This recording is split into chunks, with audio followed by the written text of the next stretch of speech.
My girlfriend laughed as the countdown started. New year, new standards. I can't drag you into my future. Everyone was watching my reaction. I didn't argue. Fair. I stepped away before midnight. When the fireworks ended, she realized someone else had already taken my place. I'm 37, been dating her for 3 years, and I just learned that some people announce your expiration date like they're reading a weather forecast. I met her when I was 34. She was 29. Both of us were at that age where everyone asks about marriage. She worked in real estate, making commission-based income. Some months were great, others were slow. I work in municipal planning. Steady job, predictable paycheck, benefits, pension. Nothing flashy, but stable. When we started dating, she loved that about me. Said I was grounding. Said after years of dating unstable guys, I was refreshing, reliable, safe. I took it as a compliment.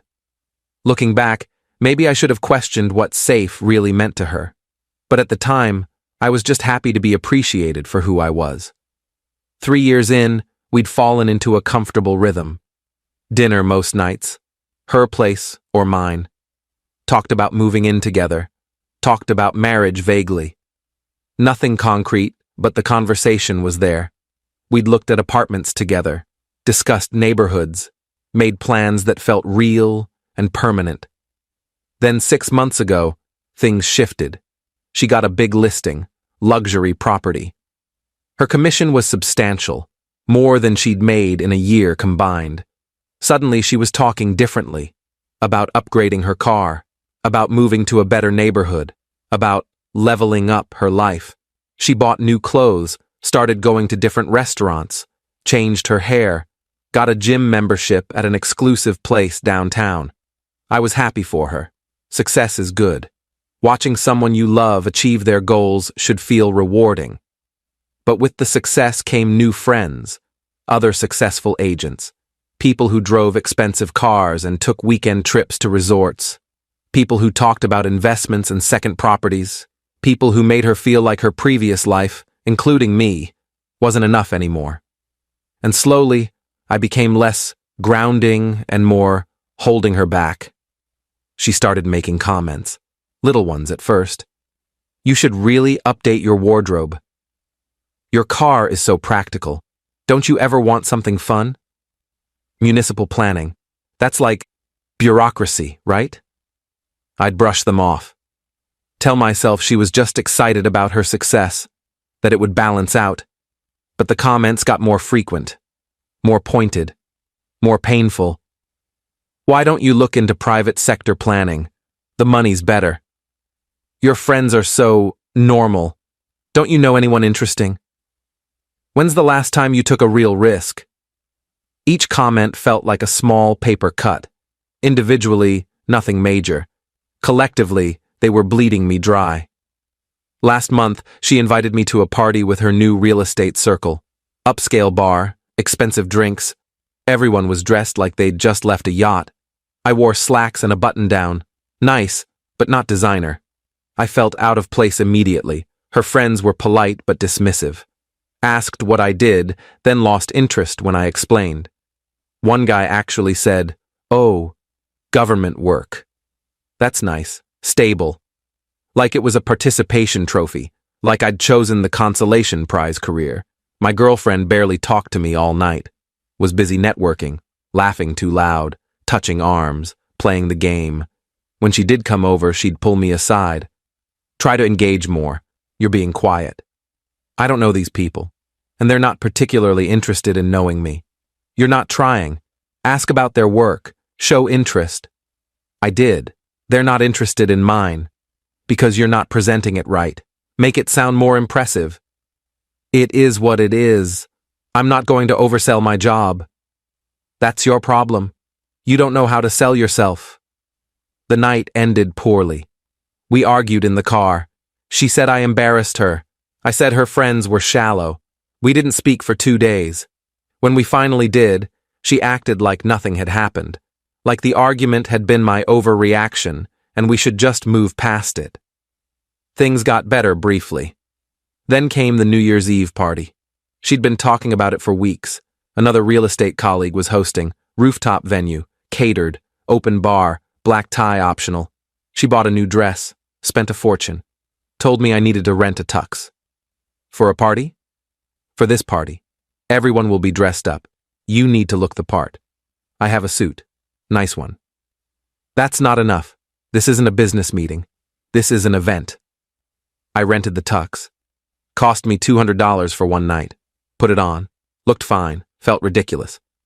Not because tuxedos are ridiculous, but because I was wearing one to impress people I didn't care about. People who'd already decided I wasn't worth their time. The party was exactly what I expected. Lots of champagne, lots of loud conversations about market trends and investment properties, lots of people I didn't know and didn't care to know. The music was too loud, the space was too crowded, everyone was performing success for each other, watching who talked to whom, measuring themselves against everyone else. My girlfriend introduced me around.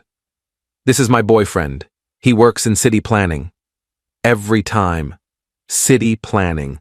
Like she couldn't bring herself to say municipal planning because it sounded too governmental, too bureaucratic, too ordinary. I played along, shook hands, made small talk, smiled when appropriate, but I felt like a prop, something she'd brought to check a box. Boyfriend. Present. I was an accessory like her clutch or her shoes, just there to complete the picture. Around 11:30, we were in a group of her colleagues. They were talking about their goals for the new year. New markets, new properties, new strategies. One woman mentioned she was leaving her husband, said it casually, like announcing a career change. Why? Someone asked. He's comfortable. I'm not comfortable anymore. I want more. Everyone nodded, like this was completely reasonable, like a person's worth was measured in ambition and income, like love and commitment meant nothing compared to status and success. My girlfriend chimed in. I get that. Sometimes you outgrow people. It's not mean, it's just honest. Exactly, the woman said. New year, new standards. They all laughed, raised their glasses, toasted to new standards, clinked champagne flutes, smiled at each other like they'd just discovered some profound truth about life. I stood there, holding my champagne, realizing this was a preview, realizing my girlfriend was saying something without saying it directly, testing the waters, seeing how I'd react, setting the stage for what was coming. The countdown started, everyone gathering, 60 seconds to midnight, people pulling out their phones, getting ready for photos, for fireworks, for the moment. The energy shifted, everyone trying to position themselves with the right people for the midnight kiss, for the Instagram moment. My girlfriend turned to me, smiled. But it wasn't warm, it was apologetic, decisive, hard to read, like she'd made up her mind about something and was about to execute it. Then she said it, loud enough that the people around us could hear, clear enough that there was no mistaking it. New year, new standards. I can't drag you into my future. Everyone was watching my reaction, waiting to see what I'd do, if I'd argue, if I'd make a scene, if I'd beg, if I'd prove her point by being dramatic. The whole circle went quiet, all eyes on me. I looked at her, at the people around us, at the whole situation, and realized I didn't want to be here, didn't want to fight for someone who just publicly announced I wasn't good enough, didn't want to explain why municipal planning mattered, why stability was valuable, why I was worthy of her future. Fair. That's all I said. One word. Then I set down my champagne, turned, and walked toward the exit. I heard her call after me. Wait. Where are you going?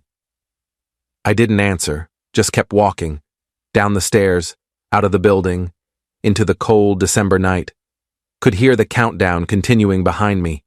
30 seconds, 20. Didn't look back. I stepped away before midnight. Heard the countdown continue behind me. 10, 9, 8. Kept walking, found my car, got in, started the engine, drove away as fireworks started, watched them in my rearview mirror, colors exploding, everyone celebrating, And I was driving away from it all. Update 1, I went home.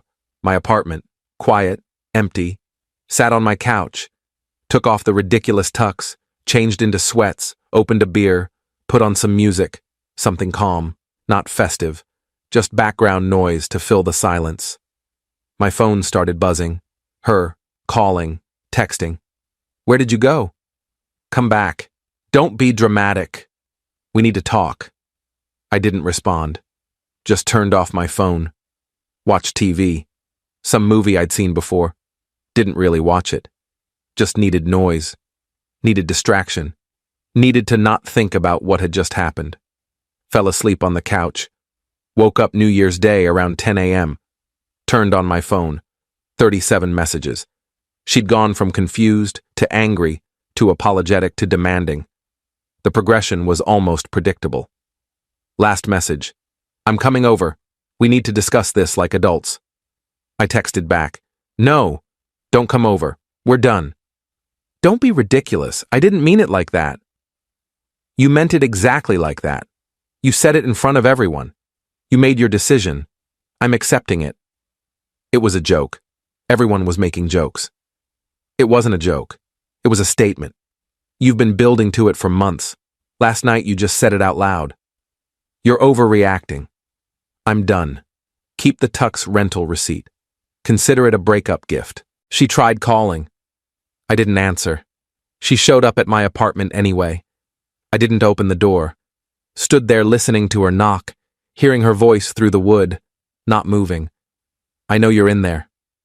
I stayed quiet. Didn't want a confrontation.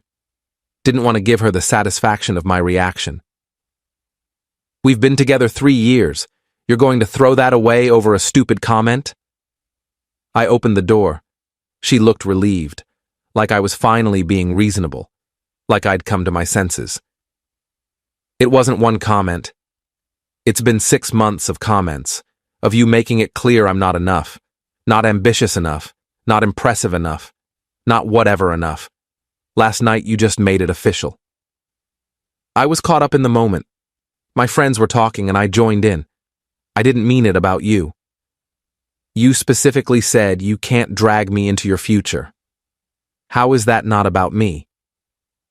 I don't know what I meant. I'd been drinking. You've been saying versions of it sober for months. The drinking just made you honest.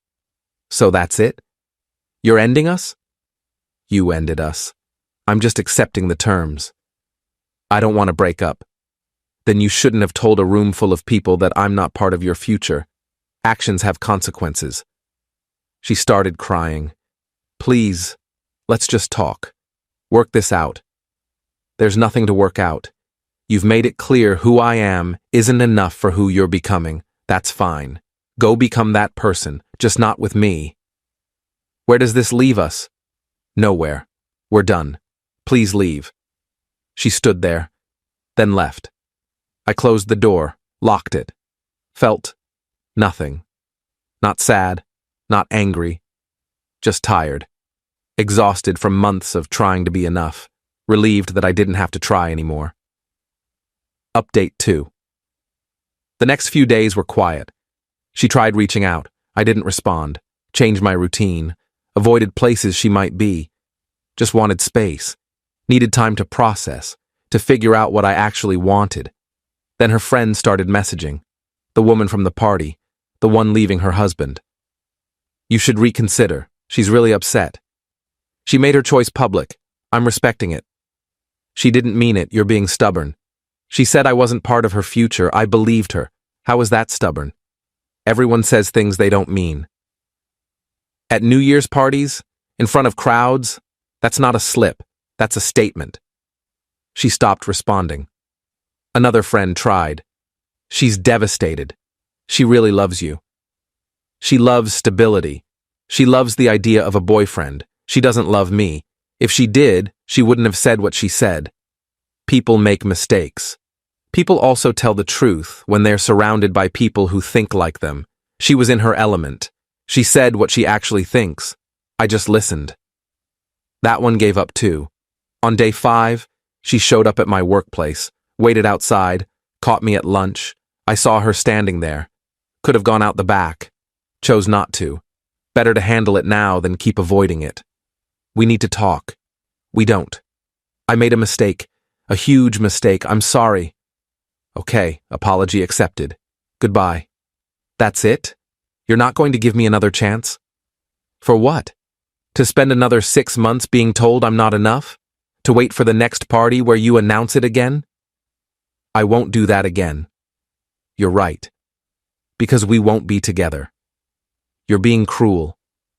I'm being honest. You said I wasn't part of your future. I'm making sure that's true. What if I was wrong? What if I want you in my future? Too late. You don't get to decide that alone anymore. I get a say. And I say no. She stared at me. You've really moved on that fast? I hadn't. But I wasn't going to tell her that. Fast enough to know I don't want to go back. She walked away. I finished my lunch, went back to work, felt slightly more solid than before. Like I was rebuilding something that had been crumbling. Update 3. 2 weeks in, I started hearing things. Through mutual friends. She was telling people I'd abandoned her, that I'd given up on us over nothing, that I was too sensitive, too proud to accept an apology. I didn't correct anyone. Let her tell whatever story she needed. Truth was there. Anyone who knew us both would figure it out eventually. Then I heard something interesting. She'd been talking about me at one of her real estate events, complaining about how rigid I was, how I'd refused to forgive a simple mistake, how I'd walked out on New Year's like a child. One of the people there was someone I knew. Peripherally. We'd worked together on a zoning project years ago. She was in commercial development now. She reached out. Heard you got out of a tough situation. You heard about that? Your ex won't stop talking about it. She's painting herself as the victim. Just wanted you to know, those of us who were actually there heard what she said. You did the right thing. You were there? Yeah, caught the end of it. The new standards comment. Saw you leave.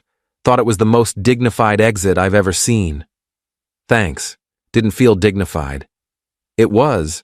She was embarrassed after you left. People asked questions. She tried to play it off, but everyone knew. Good. Anyway, if you're looking to get out more, my company's having a networking mixer next month. City planners welcome. Might be good for you. I'll think about it. Do. And for what it's worth, the right person won't make you wear a rented tux to prove your worth. I laughed. First time in 2 weeks. Thanks. We talked occasionally after that. Professional stuff mostly. But it was nice. Talking to someone who saw value in what I did, who didn't need me to present it better, who understood that municipal planning mattered. Update 4. A month after New Year's, I ran into my ex. Grocery store. She saw me first. Came over. I considered turning down another aisle. Decided against it. Better to face it. Hey. Hey. How are you? Fine. You? Busy. Work's been intense. Good for you. Silence. Awkward. She looked at my cart. Still eating the same stuff. Still like what I like. Must be nice. Not changing. Is that a dig? No, just, you're comfortable being who you are. I envy that. You could be comfortable too, if you stop chasing other people's standards. Is that what you think I'm doing? It's what I watched you do for 6 months. Changing yourself to fit their expectations. Changing me to fit their expectations. I wanted us to grow together. You wanted me to grow into what your friends would approve of. That's different. Maybe you're right. I know I'm right. Does that mean? No, it doesn't. Means I understand what happened. Doesn't mean I want to go back. She nodded. I miss you. You miss stability. You'll find it elsewhere. That's harsh. It's honest. Same as you were honest at that party. I apologized for that. And I accepted. Doesn't mean I want to restart. What if I've changed? Then change for the next person. Not for me. She left after that. I finished shopping, went home, felt nothing, no regret, no sadness, just neutral, like closing a book I'd already finished. Final update. It's been 4 months. I'm doing well. Went to that networking mixer. Met interesting people. Connected with the woman who'd reached out. We've been seeing each other. Nothing serious yet. Just seeing where it goes. She's different from my ex. Values what I do. Doesn't try to change it. Doesn't need me to be anything other than what I am. It's refreshing. Like breathing clean air after months in a smoky room. My ex reached out once more. Last month. I made a mistake. I see that now. Can we try again? No. Why not? Because I've found someone who doesn't need to announce new standards to feel good about herself. You're with someone? I'm with someone who thinks municipal planning is interesting, who doesn't need me in a tux to validate me, who would never say what you said. I said I was sorry. And I said no. Those are both true statements. She hasn't contacted me since. When the fireworks ended that New Year's night, she realized someone else had already taken my place. Not literally. I wasn't with someone that fast, but figuratively. I'd replaced her in my life with self-respect, with boundaries, with the understanding that I don't need to prove my worth to anyone. She'd announced new standards. I'd met them. Just not the way she expected. My standard became, don't be with someone who announces you're not good enough in front of an audience. I'm 37, single but not lonely, working the same job, wearing the same clothes, driving the same practical car, and completely comfortable with all of it. Because I finally found someone who doesn't need me to be different. Someone who sees grounding as the compliment it actually is. Someone who understands that stability isn't boring. It's valuable. My ex wanted new standards. She got them. She got someone who wouldn't tolerate being told they're dead weight in front of a crowd. She got someone who wouldn't fight for a relationship that required constant performance. She got someone who said fair and walked away. And when those fireworks ended, when the new year actually started, she realized that the person who'd already taken my place in my own life was me. Just me. Finally choosing myself over someone else's impossible standards. Finally understanding that being enough isn't about meeting someone else's metrics. It's about being comfortable with who you are and finding someone who's comfortable with that too.